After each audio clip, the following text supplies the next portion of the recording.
I am Bryan, the Chief Investment Officer and President of Bryan Financial Group, the home of AfroEconomics and a registered investment advisory firm established in 1995, allowing us to have the AfroEconomics Fest in March of next year. So make sure that you register for this special 3-day event for March 6th, 7th, and 8th. And it is absolutely complimentary, including a luncheon to kick it off for members only.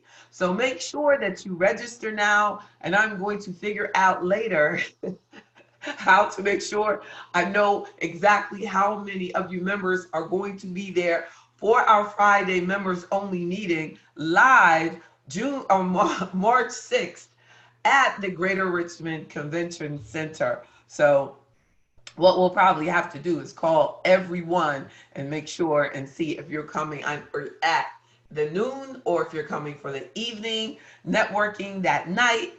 We're having game night, networking, music on that Friday going into Saturday, all day workshops in person.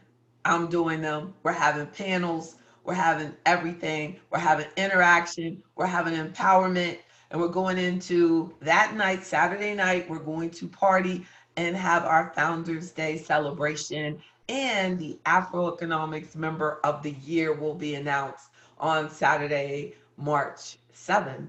And then on the 8th, we go into pop-up church, have our spiritual empowerment, the soul of your money, which I do each Sunday. And then that afternoon, it is Teen Summit, the empowerment from 12 to 4 for our young people on college prep, entrepreneurship training, and everything, social media discussion, all of this empowerment for your young people. So make sure that you get involved. How are you doing, Maurice? I know you're thinking about how much you love the Cowboys. Yes, America's team, the best. Indeed, Mr. Martin agrees with me. But I appreciate each of you. Thank you. And if you're watching this via recording, know that you can be watching it live with our webinar participants like Andrea and Ms. Kaya and Craig and Ethel and Maurice and Mike and Monica and Mr. Lewis. How are you? And Nita and Ms. Cotman and Dr. A and Dr. Williams and Mr. Jones. Indeed, this is a great opportunity for everyone also on the phone to look at these money mistakes that we want to avoid. But if you want to do this live, back to my initial point, go to afroeconomics.com and make sure that you register so that you get the invites and all of the login information. Yes, I do love the Nationals, the world champions in the District of Columbia, Washington, D.C., where our office is located as well. Our D.C. office, 712th Street Northwest. Make sure you take advantage. Meet me there. But in March, it will be in Virginia at the Greater Richmond Convention Center. So let's look at these tips. I got some stuff for y'all. Yes, indeed. I mean, I want these to be like the point of this is that we talk about stuff that we don't want to do, but I want to make sure that we discuss like stuff that you might not think about. So want to think about what you're thinking about it, because financial errors, we want to make sure that we're avoiding them, because the more errors that we avoid, the less mistakes that we make, the more money that we keep in our pocket, and it leads us to financial independence. Yes, key principles of Afroeconomics. Make sure that you get the book and that you see that self-reliance, financial independence, the second principle of Afroeconomics. And that's why we have to avoid making these money mistakes. And they're not in any like particular order of like which one, because I think that all of these are significant. But the first one, yes, goes into sort of our discussion that we just had a couple weeks ago about a big money mistake that too many people make is they pay too much in taxes. And a lot of it, the reason that we're paying too much in taxes is that too many of us don't understand how the tax code works. They don't take advantage of AfroEconomics so that we can have discussions during our members' meetings, your one-on-ones with me, looking at your last year tax return. So, or looking at the tax return that your tax preparer gives you and help you give them feedback, help you set up goals for the next year, help you do tax planning. There's a big difference between financial planning, the tax planning, and tax preparation. So a big mistake that we're making is that we're just doing tax preparation. We're going and getting it done, or you're sitting down and you're doing it yourself. You're doing it, but you're not planning for it. So it's about making sure that you plan for your tax success. So paying too much in taxes, in order to avoid that mistake, we have to do better tax planning. And I believe that we can use membership to help you. Join AfroEconomics at afroeconomics.org. Get the information. And then a second key mistake that I think we make too much is co-signing. And I'm going to talk about that on the interview that I have coming up with CBS on Monday. You know, our topic is on, there's millions of money, of dollars that are being co-signed, that people are taking on the debts of their loved ones. I mean, I was amazed at how many people are co-signing. And that is a huge money mistake, unless, it's something that you totally have thought through and it's what you really need to do. Like you're married and you're purchasing a home together or something like that, or it's you're purchasing a home with your parents and you're going to be living there together or things like that. But co-signing, you have to make sure that you understand all of the details of a co-signing relationship, because you could inherit that debt from them. So even though like you love them and you want to do this for them, this could be a major error for you, and it could stop you from being able to purchase the things that you need. So co-signing is a big money mistake. A third point is, and is marrying the wrong person. Straight up. I mean, and I told you I gotta look past the obvious, but that's the obvious, but it's kind of like the elephant in the room that nobody really wants to talk about. But marrying the wrong person, ask anybody that's gone through a divorce. Marrying the wrong person is devastating financially, way too often. And divorce itself is just so expensive. But you're talking about literally ripping your wealth in half or more. And especially for women, if you look at it statistically, it is really hard financially for women to come out of a divorce and be better off, according to the research. So you have to be very careful to make sure that you marry someone who is in AfroEconomics. I'm just joking, but marry someone who has the same money philosophy that you have, the same money mindset. That's why, Ms. Hayes, you are a blessed woman that your husband is in AfroEconomics.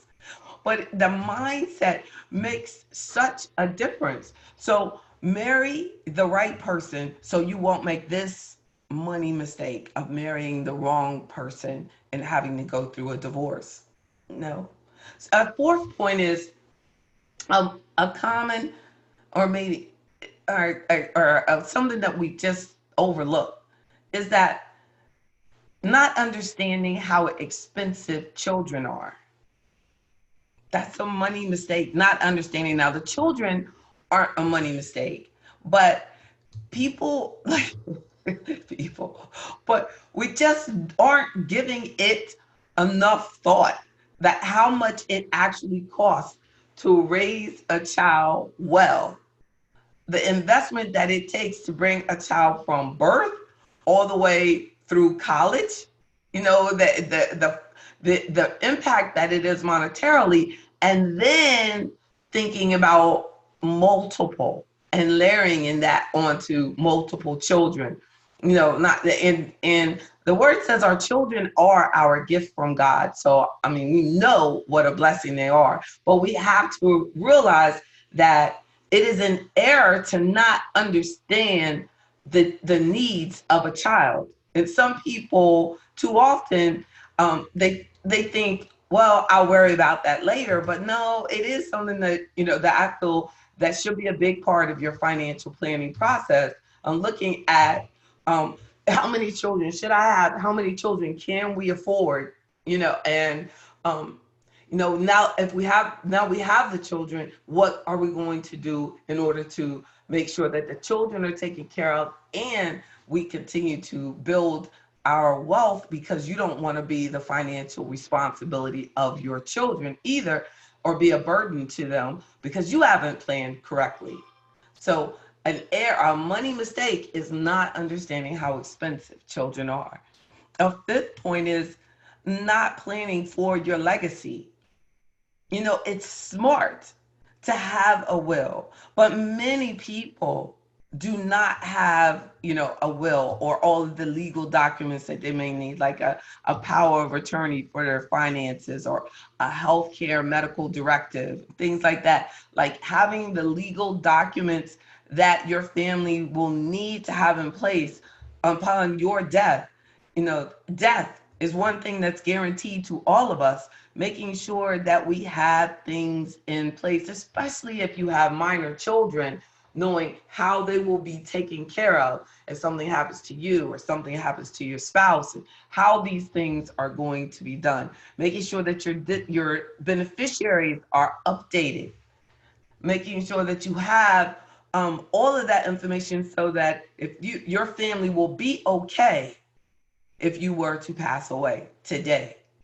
And I mean, that is a huge money mistake, just in its most simple form of just making sure that people have their beneficiaries listed on all of their assets, and just having those things, their beneficiaries listed on their even checking account can be helpful. Having it payable upon death directions at the bank, so that your family can take care of things using your checking account immediately, versus having to wait for all of the estate documents to be taken care of. And the sixth point, the on money mistakes that are happening way too often, is we're staying at jobs too long. That's a mistake. If you look at the research, it says that according to Forbes, staying employed at the same company for over 2 years on average is going to make you earn less over your lifetime by about 50% more. Make you earn less over your lifetime by about 50% or more. That's according to Forbes. Staying employed at the same company for over 2 years on average is going to make you earn less over your lifetime by about 50% or more. That's interesting. So it says this automatic data processing company, a human resource management company called Automatic Data Processing. They studied data related to 24 million workers and found that workers get the biggest increases in their salary when they've been at their job for at least 2 years, but not more than 5 years. Isn't that something? So there's a benefit to job hopping to boost your income. And it also, to get your income up, also the reason for having your income come up, it helps with your retirement, your Social Security benefits and things like that, because you need to have higher income in order for your Social Security to get higher and higher. So it's interesting that an additional reason for why we just need to make sure you keep that resume updated, keep your skills updated. Don't get too comfortable. Stay aggressive about your career. I mean, we're talking about money mistakes of just staying, Akila said, I'm talking directly to you right now. Yes, I am. Dr. Williams said children are tax deductible. Yeah, right. Yeah, I mean, in a way, but in no way do you get to write off as much as look as much, but they are, but not as much, and not for long. Like, the and not for long. Like they are your children way past the time period of when they're able to be written off on your taxes, right? They're still getting the benefit without the tax deduction, indeed. But the spending far exceeds the tax deduction, I know, for my household.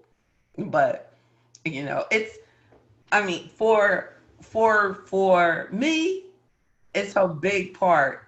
I'm so thankful to be so happy, but I'm just like, never have I ever like complained or felt like, wow, his life would be so much better without a child. I have never felt that way. I have always been thankful to have a child, but at the same time, people need to just make sure that they realize how expensive they are a true investment.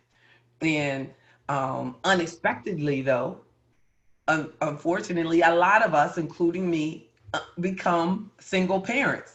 So you can even imagine the financial impact for you when you become you go through a divorce, you become a single parent, so you're making less money in many different ways, and you're not getting the help, and child support in no way can replace the income that's lost with being the primary caregiver for a child. So, on many levels, these things impact our community a lot more, unfortunately, because as a Black person and a Black woman, it's more likely that you would be a single parent. And so many of our families are led by Black women. So the Ms. Tripp said, "Preach, JB." Yes, yes, yes.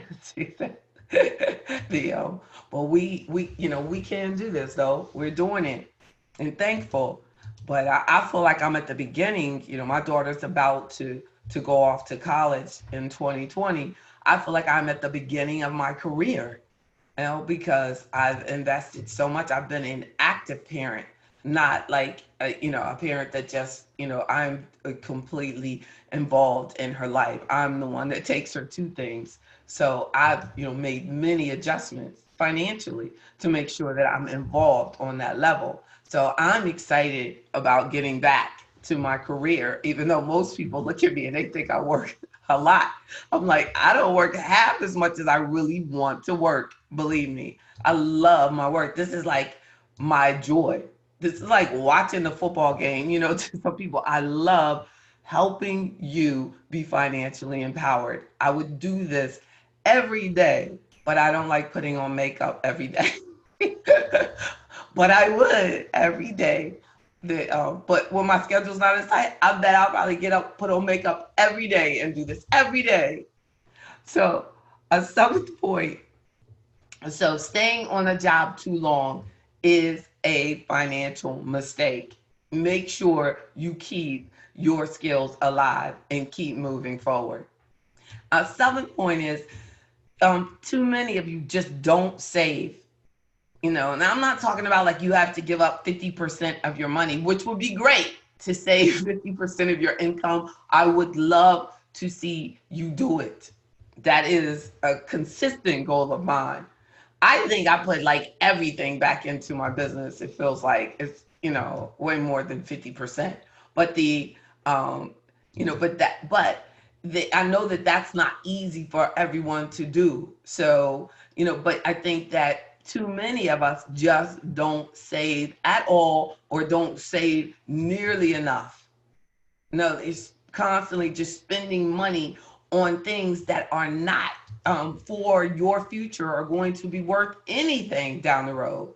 So I challenge you to stop making that mistake and start right now on making your saving a top priority, making saving a bill just like paying for your electricity or your taxes. make sure that you save and have a commitment to save at least 20% of what you make.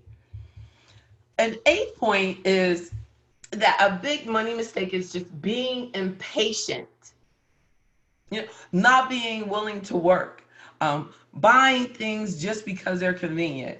The fact of just, if it's right there in front of you, then you're just going to get it. If I have to do something that's going to require me waiting, for it, then you're not going to wait for it because you have to have it while it's convenient. But because of being impatient like that, you're paying more for it.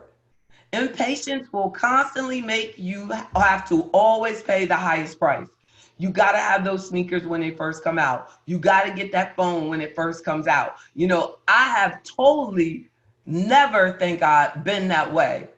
But there's and too many of us who, if you see something, it actually pulls you and makes you want to do that. Like people that want to get, the Popeyes, chicken sandwich. Like I have zero interest in that, but you can equate that to the same desire of, having to buy that particular car because it's the new car, having to have the car that's new, not being able to, even consider getting a used car because you have to be the first one that rides in it or, that's been in that car. The being impatient is very expensive. It costs you in so many ways. That particular weakness, that lack of discipline, and just being impatient, it's costly in so many capacities. And the ninth point, not setting financial goals. Financial goals are essential to our financial success. Once you set your goals, you have to write them down. That's why a big part of the membership is that financial planning process.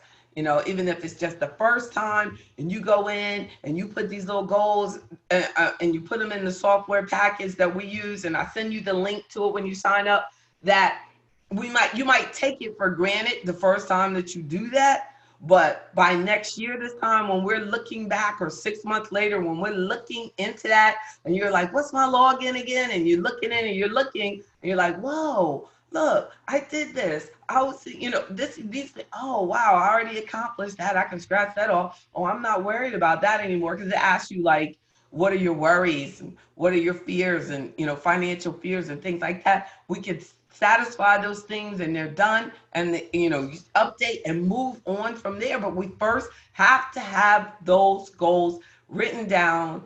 Having that roadmap for your financial future allows us to stay focused and confident. It makes you confident that you're moving in the right direction when you have that plan. And then a 10th point is, and I said 10, but I think I have more. Yeah, I got a couple more than 10. Is always buying something because it's on sale, or buying it because it's cheap. Like having all of these things, because it's like, well, they're having a sale, so I gotta go, even as though you don't need it. So, but even if you don't have that much money, buying the cheapest version of everything just isn't always the smartest thing to do. I mean, you could be better off in many cases to save up the money, be patient, and buy the nicest that you can afford. Like I have like several suits in my closet that I've had for over 20 years because they are great quality. If those were cheap suits, the colors would be messed up. There would be, I'm talking about stuff like that, really good quality stuff that are staples versus buying the cheapest of everything. No, you wait, you save, you buy the best quality of the best things so that you can have things that will last longer, so that you are buying once and buy well, investing, not just purchasing stuff, but making investments into these things. And an 11th point is, too often you're putting off investing for the long term. We need to seriously, like I was looking on social media and someone had like, these are the things that your kids need to know how to do before they turn 18. It made no mention about investing. It talked about taxes, talked about paying bills, it talked about this and it, but it didn't talk about having any understanding of how the United States economy and economies all over the world, how they work, how businesses are built, how what stocks are. What does it mean when they're investing into a company? How do these companies raise money? How do they exist?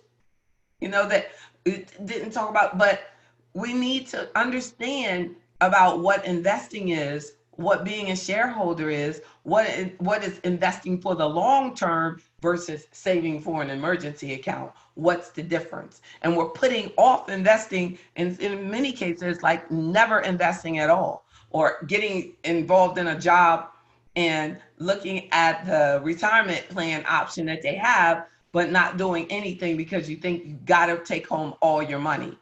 The first thing you should do as an AfroEconomics member is we do the risk analysis. I ask, what are you doing at work? What do you have going on? What IRAs, what 401ks, what TSP, what you have, and we analyze that and build from there. And then the final, nope, not even final, 12, too many of us do not have proper insurance coverage. From homeowners coverage not being correct, renters coverage not being correct, vehicle coverage not being intact, life insurance not being correct, disability insurance not having any long-term care, not understanding, like not knowing what you have or having it, but it's not any good and you're just wasting your money. Or having something but paying too much for it when you could have better coverage and a more cost-effective coverage and having the proper coverage, or not even knowing how much is proper coverage, or what do you need it for, or what are you doing. But you should, on the regular, do an insurance analysis. I can't tell you how many times I tell people, like, you know what, bring that in when you come in, and I'm licensed. I'm a licensed insurance agent as well as your investment advisor. So you're getting the advantage of having someone that's a licensed investment advisor, and the insurance agent, and they go, well, you know what, I've been with that guy forever, and we don't even need to look at that. That makes no sense to me.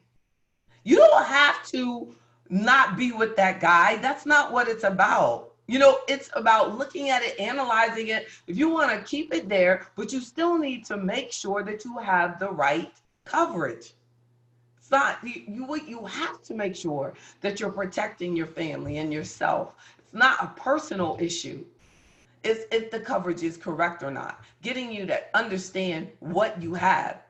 Many people don't even understand how to read their policy. And Mr. Lewis, oh, thank you. He said, mistake 11, not participating in these webinars. I know that's right. Tell them. And then a final point, and there's many more, but a final point I want to share is that your health. Yes, not protecting your health is a huge money mistake. And that's why it's the 10th principle of AfroEconomics, Black health, Black wealth. Your health will keep money in your pocket. So much stuff is not covered now. Even when you're 65 plus with the Medicare and all this stuff, the out-of-pocket expenses are getting higher and higher. They should be ashamed of themselves charging our seniors this much money. Their premium is getting higher. The out-of-pocket is getting higher. The things that they have to, that were covered before aren't covered anymore. It is a challenge. So definitely your health is a huge, huge, huge goal for you. To not take care of your health, you're making a huge mistake. So take care of yourself. Indeed. What? Thank you, thank you, thank you, thank you, thank you, thank you, thank you. AfroEconomics for 2 years to increase my salary by more than 50%. Oh, wow. Where do I send my resume? Yes, indeed. You send your resume to me and I'll send it everywhere. I can increase your salary, I'm sure. the, that's indeed. Yeah, if you leave, right, you can do. But I'm just like, I was amazed. That's what Forbes said. I'm reading it right from them. But I'll believe it. Look, you can't look if you're staying at the same position, and you can't say it's not true because if you haven't tried it, so there might be some people out there. Hopefully, Maurice is one of them, and he will tell you, "Yep, changing jobs makes a big difference." But the definitely don't stay at your job too long, and don't stay in a job that you're not happy with. Dr. A says, because she worked with the mind, she will tell you, yes, keep your mind healthy. Miss Hayes says, live long and strong, right? She's a personal coach. Yes, tell us, coach. Thank you, thank you, thank you. That yes, yes, you have to change professions and hopefully you will make more money. But I guess you know what? You also have to be careful because some people will change professions and not make more money. So but sometimes to be happy. Now the happy quotient is priceless. I know we got a Ms. Lewis out there that will tell you being happy is very important. Well, thank you to everyone who called in. How you doing, Miss Hargrove? Hi everybody. Hi Nita. Hi Mr. Martin. I know you all logged in and I missed y'all. You're very welcome, Miss Hargrove. Thank you so much. It is very important to do. Dr. A said it's more important to do what you love. And I would agree because I'm standing here right now and I do these webinars, because I want you to have this empowerment. And I can't say that I would do it for free because I am doing it for free. And our March event is for free.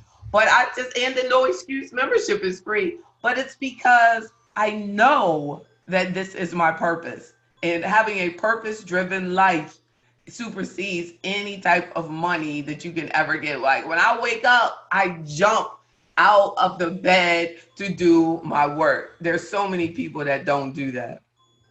So I have 10 plus biggest money mistakes: paying too much in taxes, being a co-signer, marrying the wrong person, not understanding how expensive children are, not planning your legacy, getting your paperwork in order. 6 points, staying at your job too long, not saving enough, being impatient, not setting financial goals, and then always buying stuff because it's on sale. Don't be so cheap. Just wait.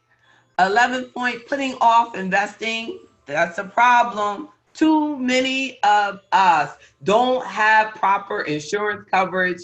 And finally, your health.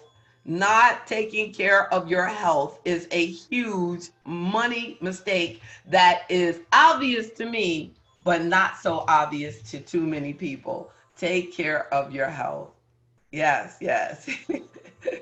Miss Hargrove says she worked at the same job for 41 years. Whoa. I know. I know. Wow. But you made it. You made it. You made it. Made it. I'm glad, Miss Tripp, because every webinar I want you to learn something. How you doing, Miss Whitaker? Good to see you. Good to see you. Y'all hear my alarm going off, and I'm like kind of disappointed at myself for leaving it far away from me, but I'm not moving. It's like I'm like this thing was going. Look, I think it finally stopped. I out talked the alarm. It goes off every day at 8:30. I got to change that to at least 8:35. Y'all have a wonderful. Here it comes back. Y'all have a wonderful day. And you have been saved by the alarm. Thank you. You too. God bless you. Hi, Arlene. Y'all are the best. Thank you. Thank you so much.